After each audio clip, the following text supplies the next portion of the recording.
Hello दोस्तों, आप सभी का स्वागत है हमारे YouTube चैनल में। आज हम दोस्तों आपको बताने वाले हैं कि जो लोग व्रत रहते हैं नौ दुर्गा का, वो बाद में जो कन्या पूजन होता है नवमी के दिन, उस बार ये गलती करेंगे तो हमेशा उन पर माता की कृपा से वंचित रह जाएंगे।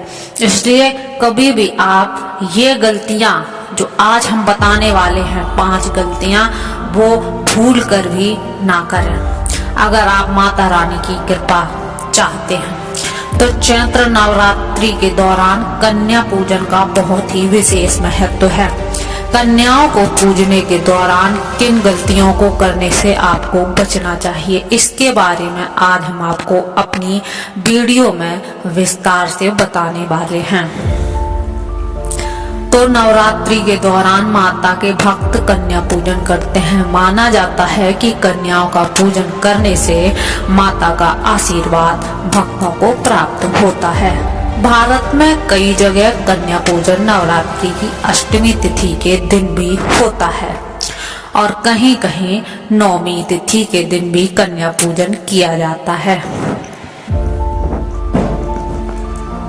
दोस्तों, अगर आपने हमारे चैनल को सब्सक्राइब नहीं किया है तो प्लीज हमारे चैनल को सब्सक्राइब अवश्य कर लें ऐसे वीडियो देखने के लिए।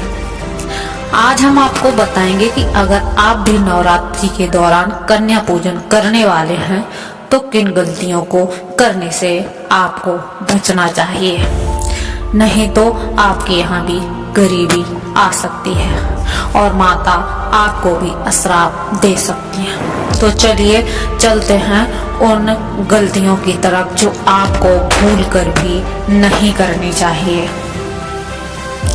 तो सबसे पहले है, नवरात्रि में कन्याओं का पूजन माता के 9 स्वरूपों को ध्यान में रखकर किया जाता है।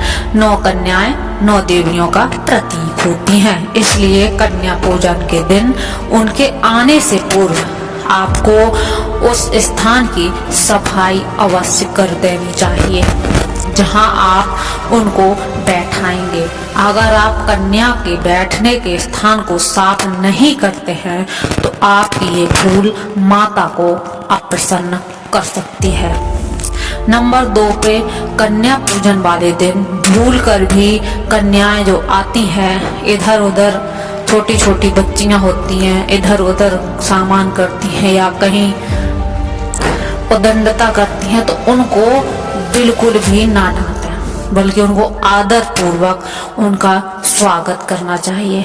कन्याएं आपके व्यवहार से जितनी प्रसन्न होंगी, माता भी आपसे उतनी ही प्रसन्न होंगी। आपने डांट फटकार कर एक ही जगह बैठे रहने को ना भूलें। नंबर 3 पर आती है, कन्याओं के आते ही उन्हें तुरंत आप आसन पर बैठने को कभी ना कहें। सबसे पहले उनके आते ही आपको उनके चरण, उनके जो पैर होते हैं, आपको अपने हाथों से खुद धोने चाहिए और उसके बाद पैर को पोंछकर तब उन्हें आसन तक ले जाना चाहिए। ऐसा नहीं है कि आप उन्हें आते ही आसन पर बिठा दें, पहले उनका स्वागत करें जैसे आप आपके घर माता आई हो, आपको ऐसा प्रतीत होना चाहिए। और अगली गलती है, आसन पर बैठाकर कन्याओं का तिलक किया जाता है, लेकिन इस बात का ख्याल रखें कि तिलक करते समय कन्याओं का मुंह उत्तर पूर्व दिशा यानी कि ईशान कोण की ओर होना चाहिए। गलत दिशा में कन्याओं के तिलक से आप माता की कृपा से वंचित रह सकते हैं, इसलिए कन्याओं के आने से पहले ही आप इस बात का पता कर लें कि उत्तर पूर्व दिशा किस ओर है और हमें उनको किधर बैठाना है। आपको बता दें कि ईशान कोण को देवी देवताओं को निवास स्थान माना जाता है और इसलिए इसी दिशा में कन्याओं का तिलक किया जाना चाहिए। और अगली गलती के बारे में हम चलते हैं आगे की ओर।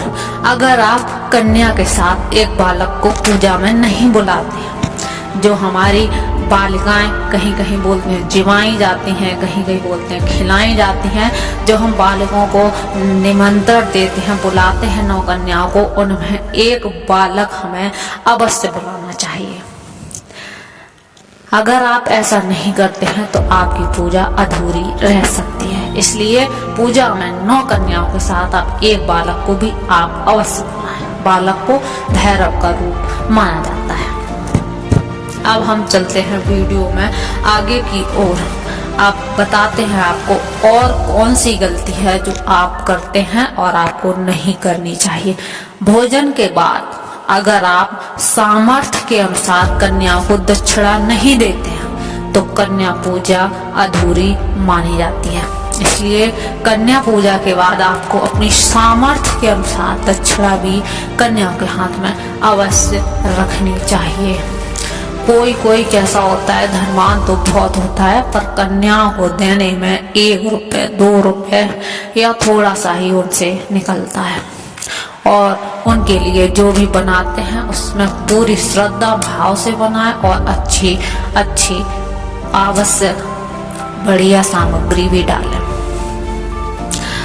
और लास्ट आपको बता दे रहे, कन्या पूजन में कन्याओं के पैर छूकर आशीर्वाद दिया जाता है। इसलिए ख्याल रखें कि कोई भी कन्या आपके बिना पैर छुए ना निकल जाए। तो कन्या पूजन के दिन आपको जितनी भी हमने बातें बताई हैं उनका ख्याल रखना चाहिए। अगर आप पूरे विधि विधान से पूजा करते हैं तो निश्चित ही आपको माता रानी की कृपा अवश्य प्राप्त होगी और आपका घर धन में धान्य से भरा रहेगा। बोलो जय माता दी।